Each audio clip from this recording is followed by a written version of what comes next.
أهلا بيكم في Mind Matters، مساحة للناس اللي بتحب تشوف الحياة بشكل مختلف. أنا ميرو، والنهاردة الحلقة الثالثة هنتكلم عن موضوع يمكن كلنا بنقع فيه من غير ما ناخد بالنا، وهو موضوع المقارنة الاجتماعية. عارفة إننا كبشر بطبيعتنا بنقارن نفسنا باللي حوالينا، حتى من غير ما ناخد بالنا بنشوف مين سبقنا، مين أحسن، مين عايش حياة شكلها أريح مننا. بس هل المقارنة دي دايما حاجة سلبية؟ ولا ممكن تكون مراية بتورينا حاجات إحنا مش شايفينها جوا نفسنا؟ النهاردة خلينا نسمع الحلقة من منظور مختلف. الحلقة دي مش علشان نوقف المقارنة أو نحاسب نفسنا، لكن علشان نفهمها ونفهم نفسنا أكتر من خلالها. المقارنة بتحصل تلقائيا، دماغنا متبرمجة تقارن عشان تفهم مكانها فين. بس المشكلة بتبدأ لما المقارنة تتحول لحكم قاسي على نفسنا بدل ما تكون وسيلة للفهم والتطور. المقارنة الاجتماعية بتخلي الواحد يقدر يظبط سلوكه على حسب سلوك الناس اللي حواليه. طب هو احنا ليه بنقارن؟ وإمتى المقارنة بتتحول من حاجة طبيعية لحاجة تضايقنا؟ وهل ممكن تكون المقارنة علامة على حاجة تانية أعمق؟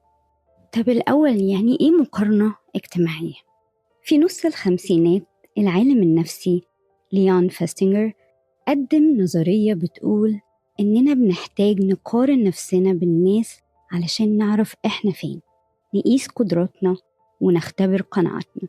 وفي التسعينات الأبحاث توسعت شوية وضمت المشاعر والدوافع وأنواع مختلفة تحت المقارنات الاجتماعية، وقالوا إنها مش بتبقى نوع واحد من المقارنة، لا، هو في 3 أنواع. تبقى في مقارنة تحتية، في مقارنة فوقية، أو مقارنة جانبية. بس اللي اتغير دلوقتي هو طريقة المقارنة.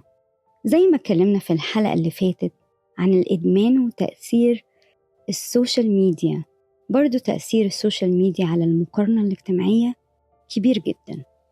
السوشيال ميديا بقت بتعرض لنا نسخ محسنة من حياة الناس، فبدل ما المقارنة تساعدنا نطور من نفسنا، ساعات بتسحبنا لحتة مليانة نقد ذاتي، إحباط، وعدم رضا. بس خليني أبدأ بحاجة بسيطة.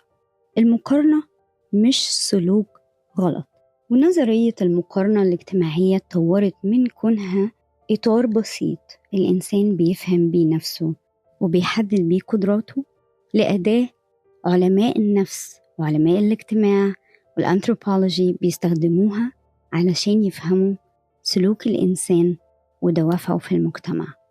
المخ البشري بطبيعته بيشتغل بالمقارنة من وإحنا صغيرين وإحنا بنقارن. وزي ما قلنا المقارنة ليها 3 أشكال، كل نوع فيهم ممكن يكون مفيد أو مؤذي على حسب نيتنا وحالتنا النفسية وطريقتنا في التفكير. أول نوع اسمه المقارنة الاجتماعية الفوقية، ودي لما بنقارن نفسنا بالناس اللي بنشوفهم أفضل أو أعلى مننا في حاجة معينة. يعني مثلا لما تحس إنك أقل من حد زميلك أخد ترقية، بيقولوا إن في جانب إيجابي وجانب سلبي لكل أنواع المقارنة. المقارنة الفوقية دي ممكن تلهمنا وتحفزنا نشتغل أكتر ونطور من نفسنا. أما الجانب السلبي، لو الفرق بينك وبين الشخص ده كبير جدا، ممكن تحس بالنقص أو تدني الذات. النوع التاني من المقارنة الاجتماعية وهو المقارنة الاجتماعية التحتية، دي لما بنقارن نفسنا بالناس اللي احنا شايفين ان وضعهم أسوأ أو أقل مننا حظ. يعني مثلا لما تشوف حد بيعاني من المرض وتلاحظ انك ممتن لصحتك، أو لما تحس بالراحة لأنك بتتعامل مع مشكلة أفضل من زميل ليك. الجانب الإيجابي إن المقارنات دي بتقوي احترامنا لذاتنا وبتخلينا نكون شاكرين على كل اللي عندنا.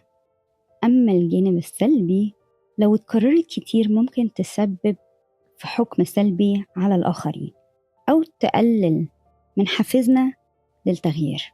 والنوع الثالث من المقارنة الاجتماعية، وهي المقارنة الجانبية. المقارنة دي بقى بتكون لما بنقارن نفسنا بناس شبهنا أو بنعتبرهم في نفس مستوانا. ممكن تكون مقارنة في الدراسة أو في الشغل أو في أي جانب من جوانب الحياة.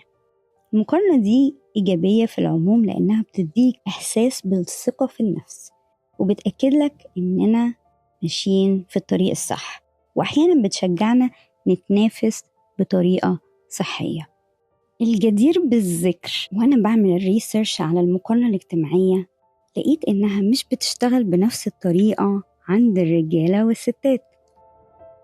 الأبحاث بتقترح إن الستات غالباً بيعملوا مقارنات اجتماعية أكتر، خصوصاً المقارنة الفوقية، وبيكونوا أكتر عرضة للتأثر بيها بشكل سلبي، خاصة لما يكون نوع المقارنة أو موضوع المقارنة متعلق بصورة الجسم أو تقدير الذات. أما عند الرجالة المقارنة بيكون الدافع وراها مرتبط بالأداء والمنافسة، وغالباً بيستخدموا المقارنة التحتية علشان يعززوا ثقتهم بنفسهم. كتير بنقارن حياتنا باللي حوالينا من غير ما نشوف الصورة كاملة. احنا شايفين الصورة النهائية بس ما بنبقاش شايفين الرحلة.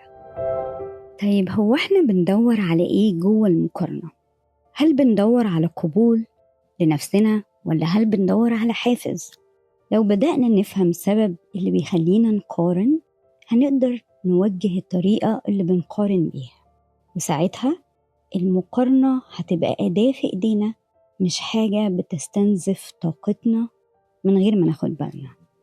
بس المهم إزاي نتعلم نقارن بطريقة صحية وبوعي ومن غير جلد ذات.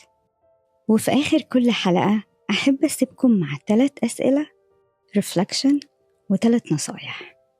السؤال الأول: في أي جانب من جوانب حياتك بتحس إنك دايما في مقارنة وليه؟ السؤال التاني: هل الصورة اللي في دماغي عن حياة الناس بتبان أوضح من الصورة اللي عندي عن حياتي أنا؟ وآخر سؤال: هل أنا بقارن علشان أفهم نفسي ولا علشان أهرب منها؟ وال3 نصايح مني ليكم: 1. دايما فكروا نفسكم باللي عندكم. ناخد دقيقة أو 2 نفكر نفسنا ونكتب 3 حاجات إحنا ممتنين ليها سواء صغيرة أو كبيرة حصلت خلال اليوم. 2. حولوا المقارنة لفضول. بدل ما نسأل نفسنا ليه مش أنا، ممكن نسأل نفسنا هل فعلا أنا عايز ده؟ ولو فعلا أنا عايز ده إزاي أقدر أوصل؟ 3. نعمل فلتر للسوشيال ميديا، يعني نتابع ناس بتدينا طاقة إيجابية وطاقة حلوة. في فرق كبير بين الإلهام والضغط. وفي آخر الحلقة أحب أقول إن المقارنة مش عدو، بس ممكن تتحول لعدو لو فقدنا بوصلتنا. ممكن تكون دافع، بس كمان ممكن يكون شيء يسرق سلامك النفسي. وإحنا اللي في إيدينا نفكر إمتى نبص لبره وإمتى نبص جوانا، ونقرر نعيش على طريقتنا ونحتفل بنجاحاتنا حتى لو محدش غيرنا شايفها. شكرا إنكم سمعتوني في الحلقة دي. لو الحلقة دي حسيت إنها تستاهل بليز ما تنساش تعمل شير وتتابع البودكاست على أي منصة بتسمع منها. بكل حب وسلام، معاكم ميرو.